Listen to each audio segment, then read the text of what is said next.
Welcome to Stab the Dragon Productions, episode number 191. It is Saturday, December 21st, 2024. It is sunny and 57 degrees here in Fort Worth, Texas.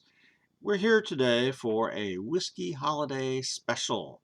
Oh, I know you're thinking Christmas is just about 4 days away, so this has got to be a Christmas whiskey, right? No.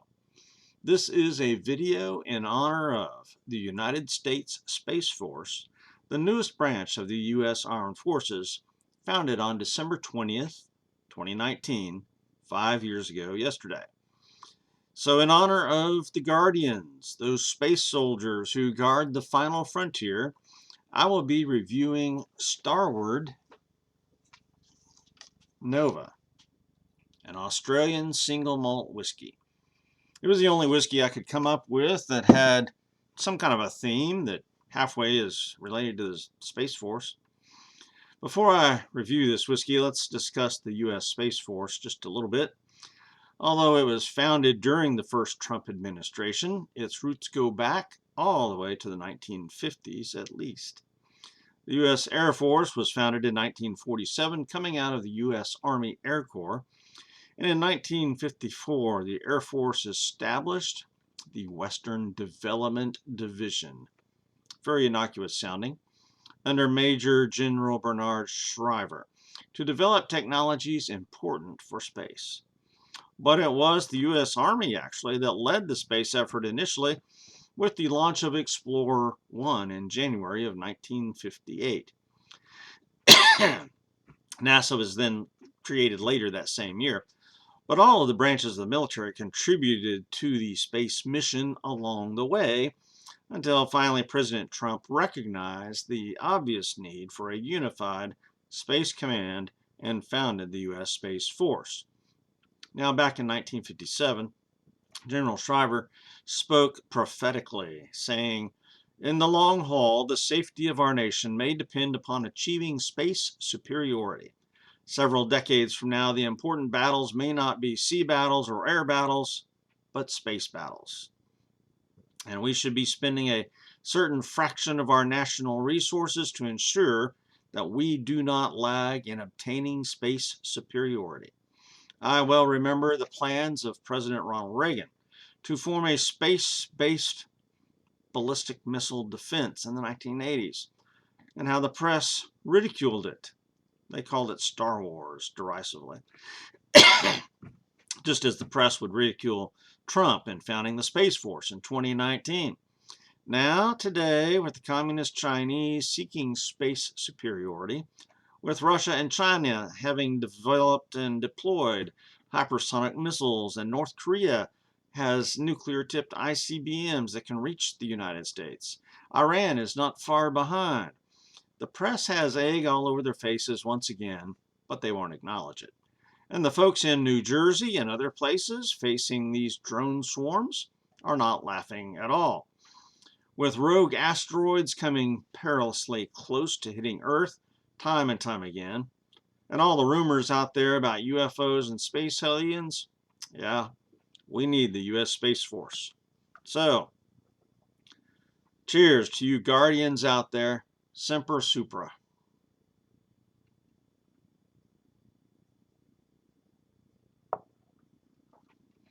Now, onward to our review of Starward Nova Australian Single Malt. First of all, just the facts. Starward was founded in 2007 in Melbourne, Australia. Now, Melbourne is in southeast Australia. And south of Australia, you've got Tasmania. So it's pointing towards Tasmania. And then southeast of Australia, you've got New Zealand.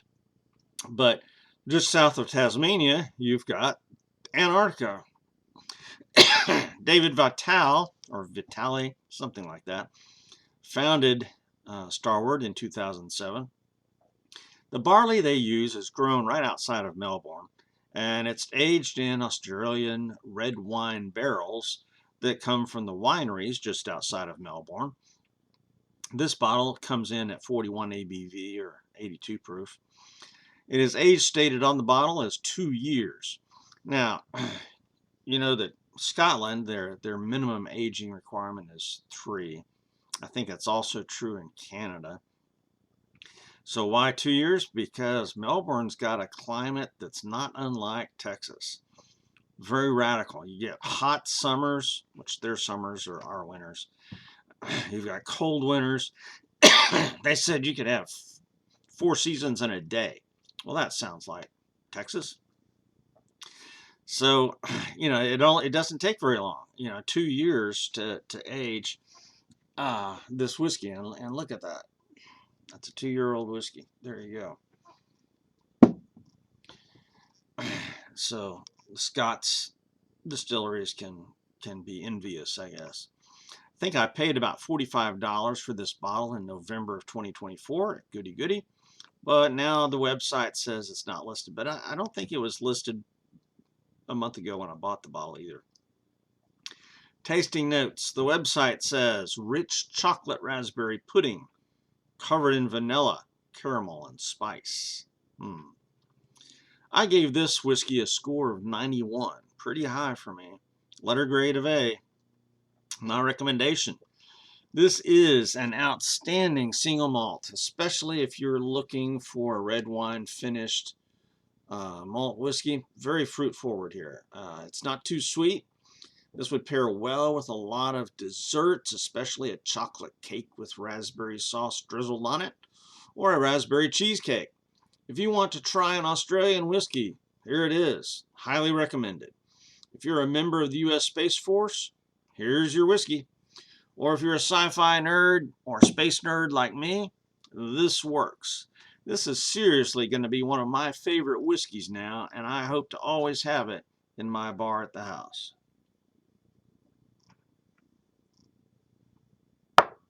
All right, on for the details. History. Founded in 2007 in Melbourne by David Vitale, this whiskey is called the most awarded distillery of the year for 2022. I think that says that here on this little fiddly bit thing here. The San Francisco World Spirits Competition, most awarded distillery of the year. I started seeing advertisements for this whiskey and reviews around that time, 2022, I think.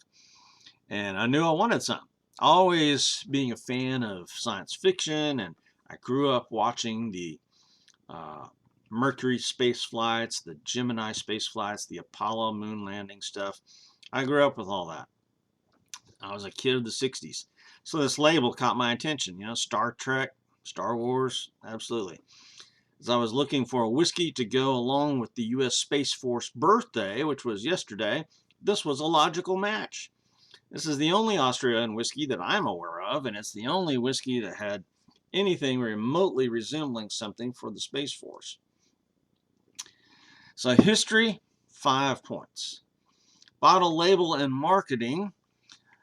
The bottle's fairly basic. It's, round design, but it's a bit more narrow here at the base and thicker at the shoulder. It's got the straight neck, rubber stopper. But the label, that's out of this world.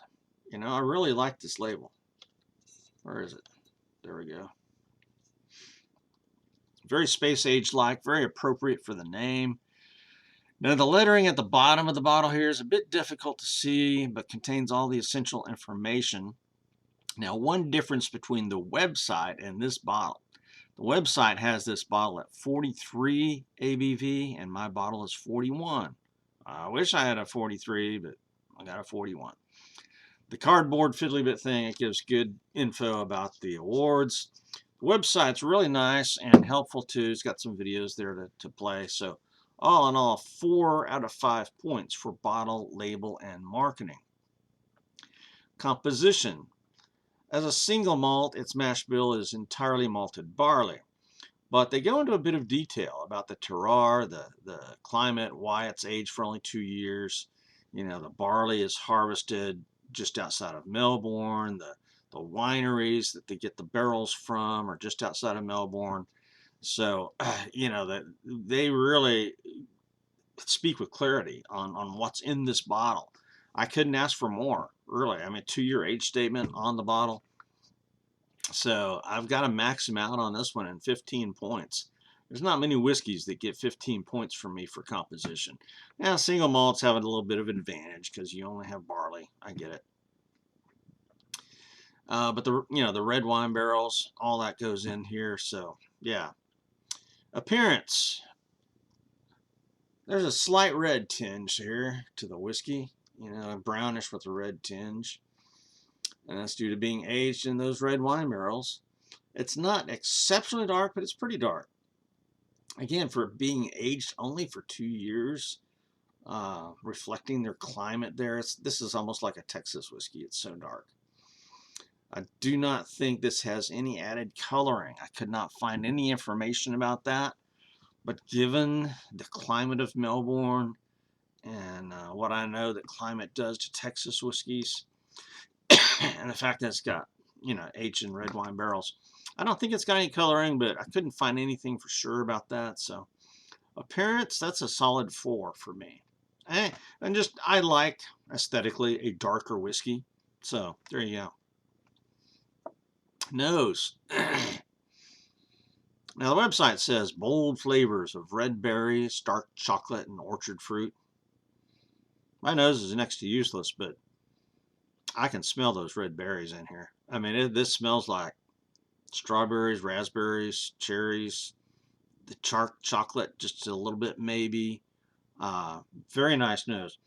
Again, I don't pick up vanilla.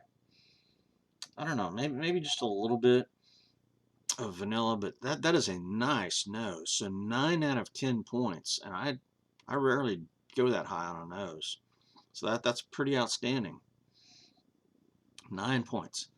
Taste. The website says rich chocolate raspberry pudding covered in vanilla, caramel, and spice. Yeah, the sweet red berries lead the way for me.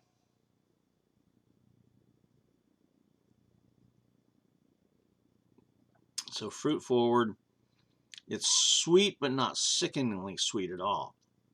This is the kind of sweet that I like in a whiskey. Again, it's a single malt. There's no corn in here. I do get the crisp single malt note that I always get with single malts, and you're either going to love that or hate it. There's an aspect of it that's harsh. It's like a very thin, crisp line that goes throughout single malt whiskeys that's a little on the harsh side, just like bourbons that are made from corn, which is a sweeter grain. Bourbons are known for their harshness. Even smooth bourbons, there's this harsh line that goes through bourbon. Well, similarly with single malts, there's a harsh line of malted barley that goes through there. It's just the thing with whiskey. I mean, that's what happens. And you either accept that or not. You love it or you hate it. It took me a while to get used to single malts because of that. With bourbons, no problem at all. But if you can get past that harshness aspect, then you'll like it. So there is that. Now, if you don't like harsh, then I can recommend some Canadian whiskeys for you. Or there are some very smooth blended scotches that avoid the harshness, I think. But all in all, this taste is very good. 23 out of 25 points here. I love that red wine impact, definitely. So overall, this is wonderful. Mouthfeel, burn, and finish. Now, the burn is different from the harshness, okay? This is really hard to explain. The harsh line that goes through single malts, that's one thing. That's from the barley. The burn is from the alcohol, okay? So mouthfeel, burn, and finish. Mouthfeel is medium. It's not super rich, but neither is it thin in any way, shape, or form. The burn is pleasantly more than I would expect from an 82 proof. I like a little bit of a burn, okay? Some may find it more than they want, but I like a decent burn. There is just a little hint of ethanol in there. It depends on how I do it in my mouth. And I've noticed that is that what I do in my mouth can affect how much ethanol I get. So there's just a little hint of that in there. The finish is long, and here's where I get a bit of the chocolate raspberry decadence. Yes, on the finish. Still there. My mouth tingles a good while after this sip. It's a tad bit dry. So my mouth tingles a good while after sipping this whiskey. There is a little bit of a dryness to it, which I guess has to do with the red wine. I don't know, but it's not unpleasant at all. Altogether, I've got a very nice mouthfeel, burn, and finish here. So 13 out of 15 points.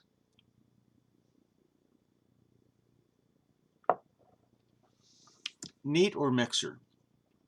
I obviously love it neat. I drink most of my whiskeys neat, but I really do think this would pair well with chocolate cake, cheesecake, drizzled with raspberry, whatever. At this price point, it could be a mixer with a fruity cocktail for sure. Definitely something with raspberries or strawberries in there. So 5 points for neat or mixer. Usually, this is $45, and I don't like using, expensive whiskeys for a cocktail, but, to each his own. But this is right at that point where I could do that or not. Price, value, and availability. Again, I paid about $45 for this at Goody Goody in November of 2024. But when I checked the website, it did not have it then nor now, yet I found it in the store. It's not listed at Specs or Total Wine either, but I've not looked for it there. Liquor store websites are just plain unreliable. Value for $45, this is a great value. I mean, for what you get here for $45, this is outstanding value. Availability, yeah, it might be a problem. I'm not sure. I went to one store looking for it, even though the website said they didn't have it, and they had it. So there you go. 8 out of 10 for price, value, and availability. Bonus points. This is an outstanding whiskey for me. Exotic in the sense that it comes from down under, and a great value at $45 that I paid. So this is going to be one of my favorite single malts. Absolutely. I can see keeping this around when this bottle's done, provided I can find another bottle. So bonus points 5, giving me a total score of a 91. Letter grade, which means drinkability, solid A. Absolutely. Recommendation then. This is an outstanding single malt, especially if you're looking for a red wine finished malt. Very fruit forward here. While sweet but not too sweet, this would pair well with a lot of desserts, especially chocolate cake with raspberry sauce drizzled on it, raspberry cheesecake. If you want to try an Australian whiskey, here it is, highly recommended. If you're a member of the U.S. Space Force, here is your whiskey until somebody in America figures this out and does something similar. Or if you're a sci-fi nerd or a space program nerd like me, this works. This is seriously going to be one of my favorites, and hope to always include it. So again, cheers to my Space Force Guardians, and Semper Supra.